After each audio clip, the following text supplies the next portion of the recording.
ओम नमः शिवाय। शिव जी ने बताया स्त्रियों को यह 3 काम पति से पहले नहीं करना चाहिए वरना पाप लगता है। दोस्तों, एक बार क्या होता है, भगवान शिव और माता पार्वती कैलाश से धरती लोक का भ्रमण करने के लिए निकल पड़ते हैं। धरती लोक पर पहुंच करके एक सुंदर सा स्थान देख करके भगवान शिव वहीं समाधि लगा करके बैठ जाते हैं और माता पार्वती एक बुढ़िया का रूप बना करके वे गांव में घूमने के लिए निकल पड़ती हैं।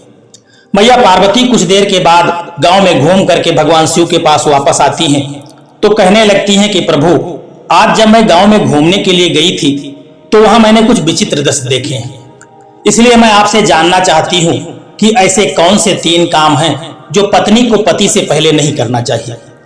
भगवान शिव जी कहते हैं कि देवी, वैसे तो स्त्रियों को देवी का दर्जा दिया गया है। जिस घर में स्त्री को सुख है उसे किसी प्रकार का कष्ट नहीं है, उसे सताया नहीं जाता है, उस घर में नाना प्रकार की सुख शांति बनी रहती है। ऐसे घरों में माता लक्ष्मी की सदा कृपा बनी रहती है और गरीबी उनके पास फटकती भी नहीं है। और जिस घर में स्त्री को दुख दिया जाता है, उसे प्रताड़ित किया जाता है, उसके साथ दुर्व्यवहार किया जाता है, ऐसे घरों में गरीबी, कलह, दुख, अशांति उनका पीछा नहीं छोड़ती है। लेकिन कुछ ऐसे कार्य हैं जो पत्नी को पति से पहले नहीं करना चाहिए। भगवान शिव कहते हैं कि देवी पार्वती, इसके लिए मैं तुम्हें एक कथा सुनाता हूं। इस कथा को ध्यान से सुनना। इसमें भगवान श्री राम ने स्वयं बताया है कि पत्नी को पति से पहले कौन से काम नहीं करने चाहिए। यह बात उस समय की है कि जब भगवान श्री राम अयोध्या के राजा थे, लवकुश का विवाह हो चुका था और माता सीता अयोध्या के राजमहलों में महारानी बनकर रह रही थी। पार्वती जी कहती हैं कि प्रभु, माता सीता अयोध्या में महारानी बनकर के कब रह रही थी? वह तो लवकुश के जन्म के बाद जब आश्रम से वापस लौटी थी तो पृथ्वी में समा गई थी। उस समय लवकुश का विवाह भी नहीं हुआ था। भगवान शंकर कहने लगे, इसमें जरा भी शंका मत करो देवी, प्रभु श्री राम का अवतार एक बार नहीं हुआ है, बल्कि अनेकों बार प्रभु का अवतार हुआ है। हर कल्प में प्रभु का अवतार हुआ है। गोस्वामी श्री तुलसीदास जी ने रामचरितमानस में लिखा है, कल्प कल्प प्रभु अवतरहि, चारु चरित नाना विधि करहि। यह कथा दूसरे कल्प की है जिसमें सीता माता पृथ्वी में समाती हैं और भगवान श्री राम धरती से उन्हें वापस मांग लेते हैं। इस कल्प में भगवान श्री राम ने अयोध्या में 11,000 वर्षों तक राज्य किया था। हर कल्प में प्रभु का अवतार होता है। इसके लिए मैं तुम्हें एक कहानी और सुनाता हूं, इसके बाद मैं इस कथा को सुनाऊंगा। एक दिन भगवान श्री राम जान गए कि उनकी मृत्यु का समय नजदीक आ गया है। वह जानते थे कि जो जन्म लेता है उसे मरना पड़ता है। यम को मुझ तक आने के लिए मेरे लिए बैकुंठ धाम जाने का समय आ गया है। उन्होंने कहा, लेकिन मृत्यु के देवता यम अयोध्या में घुसने से डर रहे थे, क्योंकि उनको राम के परम भक्त जो हनुमान जी थे, जो उनके मुख्य प्रहरी थे, उनसे डर लगता था। इसलिए हनुमान जी को वहां से हटाना जरूरी था। यम के प्रवेश के लिए हनुमान जी को हटाना जरूरी था। इसलिए राम जी ने अपनी अंगूठी को महल के फर्श में एक छेद से नीचे गिरा दिया और हनुमान से इस खोज कर लाने के लिए कहा। हनुमान जी ने स्वयं का स्वरूप छोटा करते हुए बिल्कुल भौरे जैसा आकार बना लिया और केवल उस अंगूठी को ढूंढने के लिए उसी छेद में प्रवेश कर गए। वह छेद केवल एक छेद नहीं था, बल्कि एक सुरंग का रास्ता था जो सापों के नगर नागलोक तक जाता था। हनुमान नागों के राजा वासुकी से मिले और अपने आने का कारण बता दिया। वासुकी हनुमान जी को नागलोक में मध्य में लेकर के गए, जहां अंगूठियों का पहाड़ जैसा ढेर लगा हुआ था। यहां आपको राम की अंगूठी अवश्य ही मिल जाएगी। वासुकी जी ने कहा। हनुमान जी सोच में पड़ गए, वो कैसे उसे ढूंढ पाएंगे, क्योंकि ये तो भूसे से सुई में ढूंढने जैसे काम था। लेकिन सौभाग्य से जो पहली अंगूठी उन्होंने उठाई वो राम की अंगूठी थी। आश्चर्यजनक रूप से उन्होंने दूसरी अंगूठी भी उठाई, वह भी राम की अंगूठी थी। वास्तव में वो सारी अंगूठी जो भी उस ढेर में थी वह सब एक जैसी ही थी। इसका क्या मतलब है, वह सोच में पड़ गए। राम नाम की अंगूठी। वासुकी मुस्कुराए और बोले, जिस संसार में हम रहते हैं वो सृष्टि के विनाश के चक्र से गुजरती है। इस संसार के प्रत्येक सृष्टि चक्र को एक कल्प से होकर के गुजरना पड़ता है। हर कल्प के 4 युग या 4 भाग होते हैं। दूसरे भाग या त्रेता युग में राम अयोध्या में जन्म लेते हैं। एक बानर इस अंगूठी का पीछा करता है और पृथ्वी पर राम मृत्यु को प्राप्त होते हैं। इसलिए यह सैकड़ों हजारों कल्पों से चली आ रही अंगूठियों का ढेर है। सभी अंगूठियां वास्तविक हैं। अंगूठियां गिरती रहीं और इनका ढेर बढ़ता गया। भविष्य में रामों की अंगूठियों के लिए यहाँ काफी जगह है।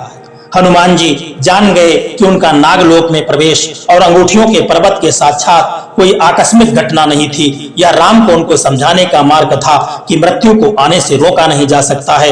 राम मृत्यु को प्राप्त होंगे, संसार समाप्त होगा, लेकिन हमेशा की तरह संसार पुनः बनता है और राम भी पुनः जन्म लेंगे।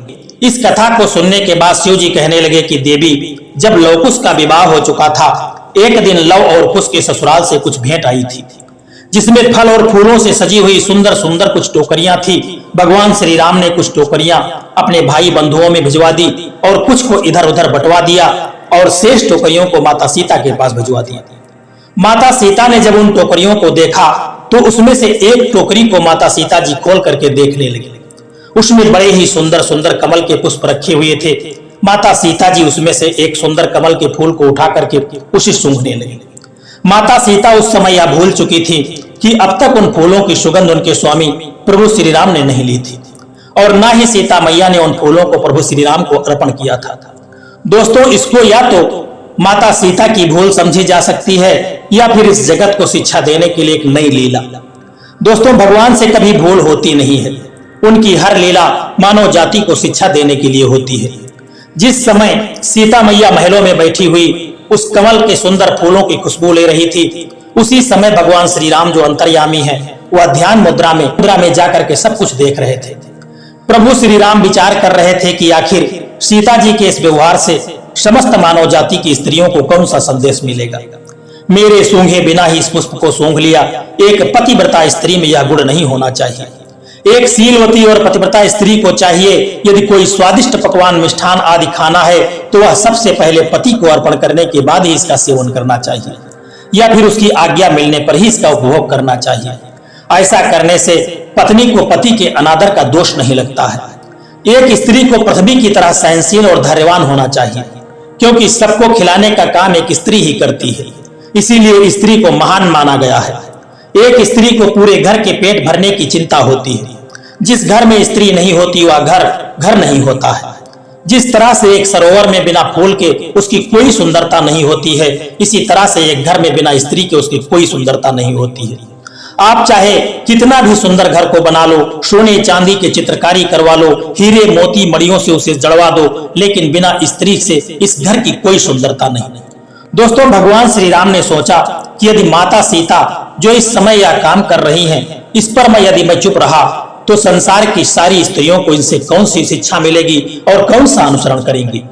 यही सोच करके भगवान श्री राम माता सीता के पास पहुंच जाते हैं और उनसे कुछ नहीं कहते हैं, बल्कि तरह तरह से बातें करने लगते हैं। यहाँ भगवान श्री राम पुरुषों को भी एक शिक्षा दे रहे हैं कि यदि स्त्रियों से कोई गलती हो जाए और तो उन्हें एकाएक स्त्रियों पर नहीं बरसना चाहिए और ना ही उनको किसी तरह का कोई अपशब्द कहना चाहिए, क्योंकि ऐसा करने से व्यवहार में घर में फूट पैदा होती है। उन्हें इस तरह से समझाना चाहिए कि उनको बुरा भी न लगे और उनको सही शिक्षा भी मिल जाए। वही काम भगवान श्री राम ने माता सीता के साथ किया। एक दिन की बात है कि माता सीता ने एकादशी का व्रत किया, जिसके कारण से उनके शरीर में कमजोरी आ गई और उसी दिन जब तुलसी के लिए जल चढ़ाने के लिए जब वह गई तो उनकी साड़ी के पल्लू में एक तुलसी का पत्र फंस करके टूट गया। द्वादशी के दिन जब माता सीता उस टूटे हुए तुलसी पत्र को देखा तो वे कहने लगी कि मुझसे बड़ा अपराध हो गया और उन्होंने उस पत्ते को उठा करके उसे प्रणाम करके उसी बगीचे में फेंक दिया और चुपचाप अपने महल में वापस लौट आई। संयोग से उसी दिन नारद मुनि का वहां पर आगमन हो गया। प्रभु श्री राम ने नारद मुनि का उचित सम्मान किया, आसन पर बिठाया और उन्हें भोजन के लिए कहा। प्रभु श्री राम ने माता सीता से कहा कि भोजन परोसी। माता सीता ने 2 थालियों में भोजन परोसा। एक थाली प्रभु श्री राम के सामने रख दी और दूसरी थाली उठा करके जैसे ही नारद मुनि के सामने रखने के लिए आगे बढ़ी, नारद मुनि ने कहा कि माफ करना माता जी, आज मैं आपके हाथ का बना हुआ और आपका परोसा हुआ भोजन नहीं कर सकता, क्योंकि आज आपने एक बड़ा भारी पाप कर दिया है। आज द्वादशी के दिन आपने एक तुलसी पत्र को तोड़ दिया है। द्वादशी, संक्रांति, चतुर्दशी, शुक्र और मंगल के दिन, सूर्य ग्रहण, चंद्र ग्रहण के दिन और सूर्यास्त के बाद घर में किसी के जन्म अथवा मृत्यु होने पर जो लोग तुलसी पत्र को तोड़ते हैं वह तुलसी पत्र को न तोड़ करके मानो भगवान का सर काटते हैं। इतना अपराध करते हैं। इसीलिए मैं आज आपके हाथ का परोसा हुआ अन्न नहीं खा सकता। भगवान श्री राम को तो सब कुछ पहले से ही पता था, क्योंकि यह लीला उन्होंने ही रचा था। प्रभु श्री राम की इच्छा से ही यह सब कुछ नारद मुनि कर रहे थे। प्रभु श्री राम सब कुछ जानते हुए भी नारद मुनि से पूछने लगे कि नारद जी, क्या इस पाप से बचने का कोई विकल्प है? यदि उपाय है तो इस उपाय को बता करके सीता को इस पाप से मुक्त कर दीजिए। नारद मुनि भगवान राम से कहते हैं कि प्रभु, इसका सिर्फ एक ही उपाय है। यदि सीता जी अपने पतिव्रत धर्म के उस टूटे हुए तुलसी पत्र को पुनः उस पेड़ से जोड़ दें तो इस पाप से मुक्त हो सकती हैं। नारद मुनि की बात को सुनकर के माता सीता कहने लगी, इसमें कौन सी बड़ी बात है, मैं अभी उस तुलसी पत्र को उस पेड़ से जोड़ देती हूँ। इतना कह करके सीता माता तुलसी के पौधे के पास पहुंचती हैं और हाथ जोड़ करके तुलसी के पेड़ की तरफ खड़ी हो जाती हैं और कहने लगती हैं कि तुलसी पत्र, यदि मैं पतिव्रत धर्म से सच्ची हूं तो यह तुलसी पत्र इसी वक्त पौधे से जुड़ जाए। लेकिन यह क्या, वह तुलसी पत्र जुड़ा ही नहीं। इस तरह से देख करके माता सीता को बड़ा दुख हुआ। माता सीता सोचने लगी कि ऐसा मैंने कौन सा कार्य कर दिया जिससे मेरे पतिव्रत धर्म की शक्ति भी लुप्त हो गई। माता सीता को दुखी देख करके नारद मुनि वहां पर पहुंचते हैं और कहते हैं कि माता, यह तुलसी पत्र इसलिए नहीं जुड़ा कि आपने ऐसा अपराध किया है, आपने प्रभु श्री राम से पहले कमल के पुष्प की सुगंध ली है। अब आप उस तुलसी पत्र से कहिए कि तुलसी पत्र, यदि मैं कमल पुष्प को सूंघने के अतिरिक्त कभी पति का निरादर मैंने नहीं किया है तो तुम अपने उस टूटे हुए स्थान पर पुनः जुड़ जाओ। इतना कहते ही तुलसी पत्र उस पेड़ से जुड़ गया। माता सीता की चारों तरफ जय जयकार होने लगी। इस समय प्रभु श्री राम माता सीता से कहने लगे, यह सब मेरी रची हुई एक लीला थी।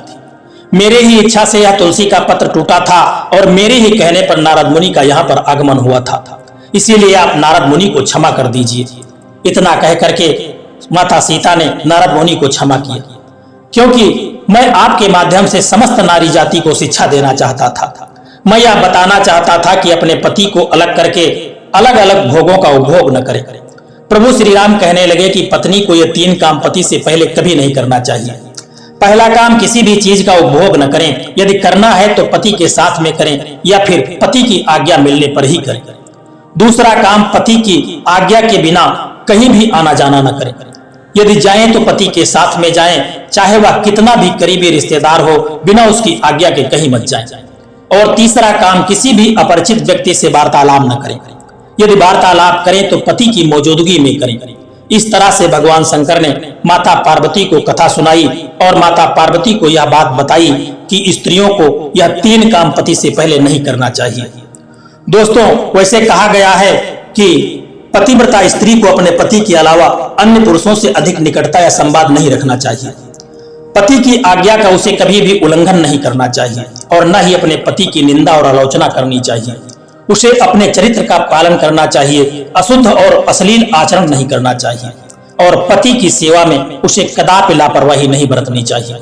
दोस्तों, यह कहानी आपको कैसी लगी है, एक प्यारा सा कमेंट करके जरूर बताना।